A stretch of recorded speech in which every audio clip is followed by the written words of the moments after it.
حضور علیہ الصلوۃ والسلام کے وصال کے فوراً بعد منافقین نے بہت باریک چال چلی، مسلمانوں کی صفوں میں گھس گئے۔ بظاہر لبادے ان کے مسلمانوں والے تھے، تو انہوں نے مسلمانوں سے کہنا شروع کر دیا، لو جی کہانی ختم ہو گئی، ساری رونقیں حضور کے دم سے تھیں، نمازیں تھیں، روزے تھے، لوگ اپنے اموال کی زکوٰۃ دیا کرتے تھے، حج کا اجتماع تھا، یہ سب کچھ ختم ہو جائے گا۔ اب کون مال خرچ کرے گا؟ کس نے جان راہ خدا میں قربان کرنی ہے؟ کوئی سحر کے وقت اٹھ کے کیوں مسجد میں آئے گا؟ بظاہر لگتا تھا کہ یہ بڑی ہمدردی اور دلجوئی سے حقیقت حال کو بیان کر رہے ہیں، لیکن اس کے اندر چھپا ہوا ظاہر تھا۔ جو نئے قبائل اسلام لائے تھے، یہ خبر جب ادھر پہنچی تو انہوں نے ارتداد کا رستہ اختیار کر لیا۔ بہت سارے قبیلے، آپ پڑھیں تاریخ، مرتد ہو گئے۔ کسی نے زکوٰۃ دینے سے انکار کر دیا، مسلمہ کذاب نے اپنی جھوٹی نبوت کا دعویٰ کھڑا کر دیا۔ حضرت صدیق اکبر کا دل زخمی ہے، کلیجہ زخمی ہے، لیکن اب اس صورتحال کا جب آپ نے مشاہدہ کیا تو آپ آگے بڑھے اور ایک اونچے ٹیلے پہ کھڑے ہوئے لوگوں کو اشارہ کیا۔ لوگوں نے جناب ابو بکر رضی اللہ تعالیٰ عنہ کو دیکھا تو ادھر لپک کے آ گئے۔ تو حضرت ابو بکر صدیق رضی اللہ تعالیٰ عنہ نے مختصر خطاب کرتے ہوئے آپ نے کہا، لوگوں مجھے ایک بات بتاؤ، تم اللہ کی عبادت کرتے تھے کہ رسول اللہ کی عبادت کرتے تھے؟ لوگوں نے کہا کہ ہم اللہ کی عبادت کرتے تھے۔ تو کہا کہ اگر تو تم رسول اللہ کی عبادت کرتے تھے تو حضور وصال کر گئے، اور اگر تم اللہ کی عبادت کرتے تھے تو وہ آج بھی حی ہے، لا یموت ہے، اسے موت ہے ہی نہیں۔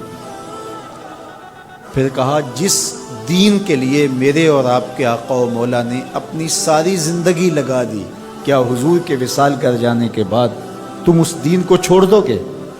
تو لوگوں نے کہا، کیوں چھوڑیں گے؟ تو کہا، پھر اٹھو اور دین کا جھنڈا لے کے پوری دنیا پہ چھا جاؤ۔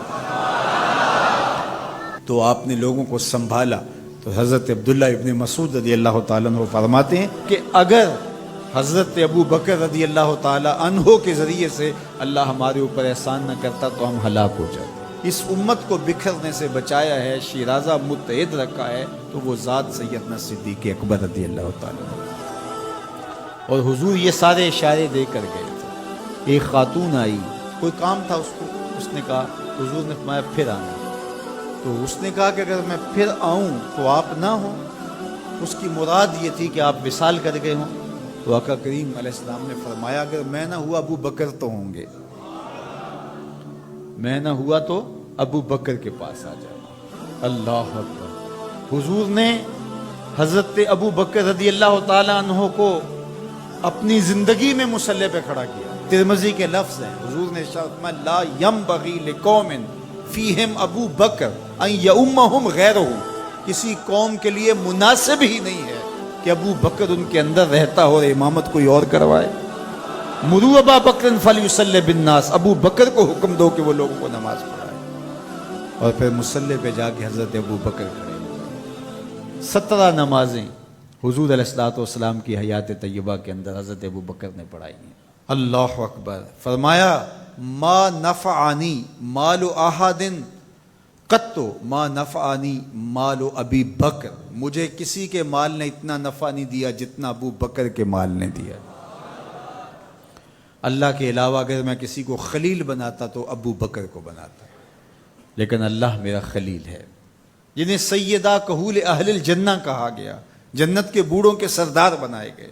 حضور نبی رحمت صلی اللہ علیہ وآلہ وسلم کی نیابت اور حضور علیہ الصلوۃ والسلام کی خلافت کا تاج ان کے سر پہ رکھا گیا، جن کی صحابیت کو میرے رب نے قرآن میں بیان فرمایا، اذ یقول لصاحبہ لا تحزن ان اللہ معنا۔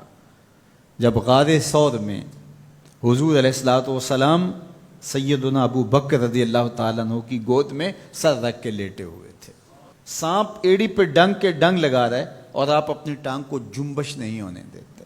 آنکھوں کا حلقہ توڑ کے آنسو حضور کے رخسار پہ گرتے ہیں، اور آقا کریم بیدار ہوتے ہیں، اور بیدار ہو کے پوچھتے ہیں مالک یا ابا بکر، ابو بکر کیا ہوا؟ ادب کے اس کرینے کو جناب سیدنا صدیق اکبر نہیں بھولتے، کہتے ہیں فدا کا امی و ابی یا رسول اللہ، لو دیکھ تو حضور میری ماں بھی آپ کے قدموں پہ قربان جائے، میرا باپ بھی آپ کی راہوں پہ نچھاور، میرا قبیلہ میرا خاندان آپ کے قدموں پہ قربان، مجھے سانپ نے ڈس لیا ہے۔ تو محبت کا یہ اسلوب اور الفت کا یہ طریق آپ کو یہاں ملے گا کہ انداز الفت نہیں چھوڑتے۔ تو سانپ کا کام تو ڈسنا ہے، چاہے وہ غار میں ڈسے یا اسلام آباد میں بیٹھ کے ڈنگ لگائے، وہ تو ڈستا رہے گا، لیکن ابو بکر حضور کی محبت کے ترانے پڑھتا رہے گا۔ سیدنا صدیق اکبر کی سب سے بڑی آرزو جب پوچھی گئی تو وہ یہی تھی کہ آنکھیں میری ہوں، چہرہ حضور کا ہو، نہ چہرہ ہٹے نہ آنکھیں تھکیں، دیکھتا رہوں اور دیکھتا رہوں۔ اس واقعہ کی حکایت قرآن نے بیان کی ہے۔ اذ یقول لصاحبہ، صحابی کا ٹائٹل قرآن نے حضرت سیدنا صدیق اکبر کے نام کیا ہے، اس لیے حضرت سیدنا صدیق اکبر کی صحابیت کا انکار کفر ہے۔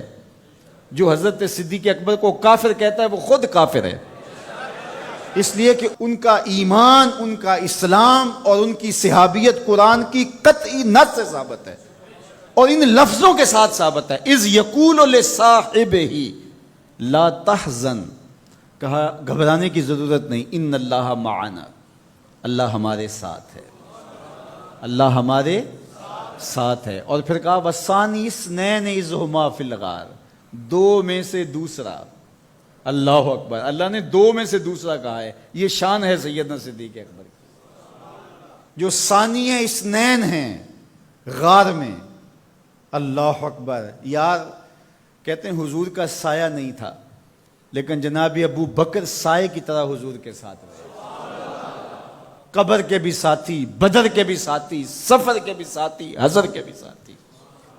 تو حضرت صدیق اکبر رضی اللہ تعالیٰ عنہ کی صحابیت قطعی نص سے ثابت ہے، اور سیدنا صدیق اکبر رضی اللہ تعالیٰ عنہ حضور علیہ الصلوۃ والسلام کے خسر ہیں، حضور کی بیٹی سیدہ عائشہ ام المومنین۔ حضرت سیدنا صدیق اکبر رضی اللہ تعالیٰ عنہ کا دایاں ہاتھ حضور نے اپنے ہاتھ میں پکڑا ہے، اور بایاں حضرت عمر کا ہاتھ پکڑا ہے، اور حضور ایسے مسجد نبی سے باہر نکل رہے ہیں، اور کوئی شخص داخل ہوا تو فرمایا قیامت کے دن ہم ایسے ہی اٹھائے جائیں گے، دائیں ہاتھ میں ابو بکر کا ہاتھ ہوگا، بائیں ہاتھ میں عمر کا ہاتھ ہوگا۔ اللہ اکبر، یہ ہیں حضرت ابو بکر رضی اللہ تعالیٰ۔ جو بدبخت سیدنا صدیق اکبر رضی اللہ تعالیٰ عنہ کے ایمان پہ شک بھی کرے وہ مومن نہیں رہتا۔ یہ وقت بھی آنا تھا ہمارے اوپر کہ پاکستان کے دارالحکومت میں کھڑے ہو کر کے سیدنا صدیق اکبر رضی اللہ تعالیٰ عنہ کے بارے میں ایسے نازیبہ کلمات کہے جانے تھے، استغفر اللہ، العیاذ باللہ۔ حضور علیہ الصلوۃ والسلام نے ارشاد فرمایا اذا رأیتم الذین یسبون صحابی فقولوا لعنۃ اللہ علی شرکم۔ عبداللہ ابن عمر سے روایت ہے، حضور نے فرمایا اگر تم کچھ لوگوں کو دیکھو کہ میرے اصحاب کو گالی دیتے ہیں اور تم کہو تمہاری شر پہ اللہ کی لعنت ہو، یہ حضور نے حکم دیا ہے کہ یہ اس کے جواب میں کہو۔ اور ایک حدیث کے لفظ ہیں، حضور علیہ السلام نے ارشاد فرمایا من سب اصحابی فعلیہ لعنت اللہ والملائکۃ والناس اجمعین، جو میرے اصحاب کو گالی دے اس پر اللہ کی بھی لعنت، فرشتوں کی بھی لعنت، اور تمام مخلوقات کی بھی لعنت۔ تو یہ ملعون جو حضرت سیدنا صدیق اکبر اور دیگر اصحاب کو بھونکتے ہیں اور ان کے بارے میں نازیبہ کلمات کہتے ہیں، ان کی شر سے اس ملک کو پاک کرنا چاہیے۔ چنگاری جب بھڑکائی جاتی ہے تو پھر پورے شہر جل جاتے ہیں۔ 7-8 سال قبل کی کہانی ہمیں یاد ہے کہ کیا دردناک لمحات ہوتے تھے، روزانہ لاشیں اٹھانی پڑتی تھی، وہ ایسے ہی ناعاقبت اندیش لوگوں کی وجہ سے ہوا۔ اگر اداروں نے اس میں تساہل برتا، سستی سے کام لیا، یا کسی شخص کی خوشنودی کے لیے انہوں نے پسو پیش کیا تو یا معاملے کو گول مول کرنا چاہا تو حالات کنٹرول میں نہیں رہیں گے۔ یہ بھڑکائی ہوئی آگ ملک کو خاکستر بنا سکتی ہے۔ اللہ میرے وطن کی حفاظت فرمائے۔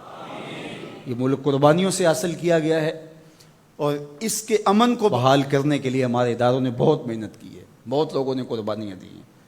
تو ایسے ناہنجار لوگوں، ایسے بدبخت لوگوں کو فوراً قانون اپنی گرفت میں لے، اور ایسے بد زبانوں کو لگام دینی چاہیے کہ جو اصحاب رسول کو بھونکتے ہیں اور اتنے سخت جملے کہتے ہیں۔ معاذ اللہ سیدنا صدیق اکبر کو کافر کہا جائے گا؟ جو صدیق میرے نبی کے دل کا چین ہے، جو اسلام کی بہار ہے۔ عبداللہ ابن مسعود فرماتے ہیں ہم بچے ہی ابو بکر کی وجہ سے تھے، ورنہ ہلاک ہو جاتے۔ جس ابو بکر رضی اللہ تعالیٰ عنہ کو حضور نے مصلی پہ کھڑا کیا، جس ابو بکر رضی اللہ تعالیٰ عنہ پہ اتنا اعتماد تھا کہ ہجرت والی رات ان کا انتخاب کیا۔ حضرت سیدنا عمر رضی اللہ تعالیٰ عنہ نے حضرت ابو بکر رضی اللہ تعالیٰ عنہ کا ذکر کیا اور رو پڑے اور کہا کہ ابو بکر میری زندگی کی ساری نیکیاں لے لے اور غار والی ایک نیکی مجھے دے دے۔ اور پھر کہا کرتے تھے کہ کاش کہ میں ابو بکر کے سینے کا بال ہوتا۔ ابن جوزی نے لکھا ہے کہ ہمارے بزرگ اور اسلاف جو تھے وہ ابو بکر و عمر رضی اللہ تعالی عنہما کی محبت اپنی اولاد کو یوں سکھایا کرتے تھے جیسے قرآن کی آیتیں سکھائی جاتی۔ ان کی محبت اولادوں کے سینوں میں راسخ کیا کرتے تھے۔ معمولی سی میل بھی سیدنا صدیق اکبر کے بارے میں برباد کر دیتی ہے۔ اللہ کے نبی کا ہر صحابی با کمال ہے، لیکن ابو بکر ہے۔ جے شک ہووی تے چل مدینے، جے شک ہووی تے چل مدینے، آ ویخ لے جوڑ مزاراں دا، بن یار نبی دیاں یاراں دا۔ تو ان سے ہماری محبت کا رشتہ استوار ہے۔ تو جس شخص نے بھی یہ جملہ کہا ہم اس کی مذمت کرتے ہیں۔ مذمت تو لفظ بہت چھوٹا ہے، اس کو قرار واقع سزا دیجئے۔ وہ بدترین انسان ہے روئے زمین پہ، اور اس سے کوئی روح رعایت نہ رکھی جائے تاکہ آئندہ ایسے راستے بند ہو۔ اداروں کو اس پر فی الفور نوٹس لینا چاہیے قبل اس سے کہ حالات